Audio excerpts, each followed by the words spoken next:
Assalamualaikum warahmatullahi wabarakatuh. Perkenalkan, nama saya Farhan Nurisan dari 11 4. Di sini saya akan mempresentasikan tentang penyambungan kabel fiber optik. Pengertian fiber optik. Fiber optik adalah jenis kabel yang terbuat dari serat kaca atau plastik halus yang dapat mentransmisikan sinyal cahaya dari suatu tempat ke tempat lainnya.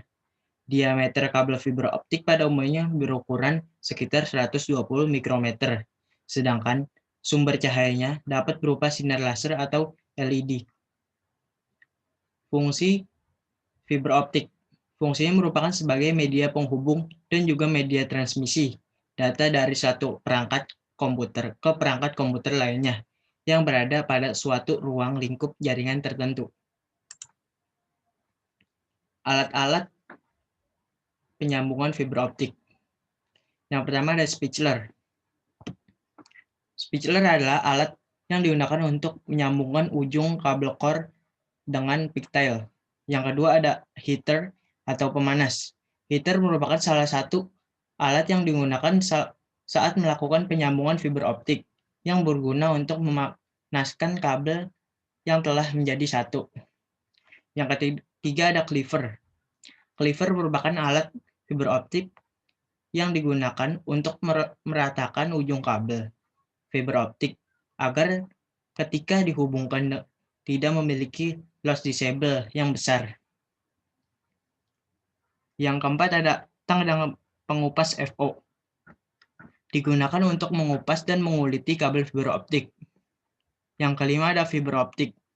Fungsinya merupakan sebagai media penghubung dan juga media transmisi data dari satu perangkat komputer ke perangkat komputer lainnya yang berada pada suatu ruang lingkup jaringan tertentu.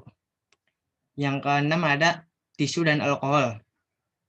Digunakan untuk membersihkan kaca pada kabel fiber optik. Kebersihan kaca juga mempengaruhi kualitas kabel saat di bleaching.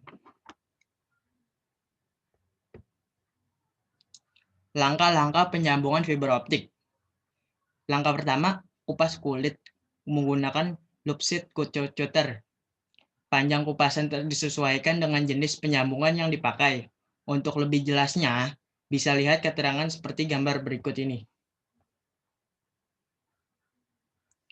Langkah kedua, ambil salah satu ujung serat optik kemudian kupas pelindung serat optik atau juga secondary coating tersebut dengan fiber clip stripper.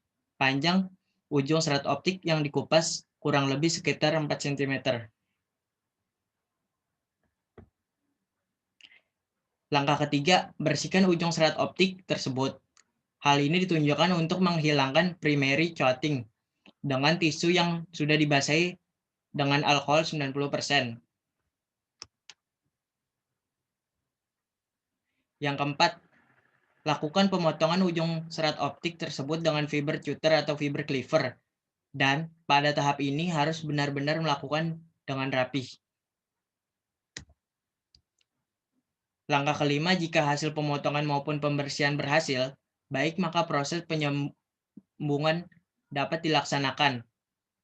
Namun bila hasil potongannya pembersihan tidak baik, maka proses di atas diulangi. Seperti ini. Ini baik, ini tidak baik. Langkah keenam, lakukan pemotongan dan pembersihan pada ujung serat optik dari kabel pasangannya. Kemudian sambungkan, jangan lupa untuk memasukkan selongsong sambungan pada salah satu serat sebelum penyambungan serat optik serat kabel tersebut. Pemotongan dan pembersihan dilaksanakan satu persatu. Setelah fiber sebelumnya, sambungkan, perhatikan warna dari masing-masing serat optik, jangan sampai tertukar. Langkah yang terakhir, kita cek pada fusion spitchler yang berjalan otomatis. Bila hasil pemotongannya baik, maka tidak akan keluar message error pada layar monitor. Kendala-kendala yang terjadi pada saat penyambungan kabel fiber optik. Yang pertama, potongan yang kurang bagus atau fiber optiknya tidak baik potongannya. Yang kedua, kabel yang tertekuk atau bending. Yang ketiga, dalam pembersihan serat optik menggunakan tisu kurang bersih. Kesimpulannya, Proses penyambungan harus sesuai aturan dan tata cara yang benar agar hasilnya menjadi maksimal. Sekian dari saya, kurang lebihnya mohon maaf. Bila ada salah-salah kata, wassalamualaikum warahmatullahi wabarakatuh.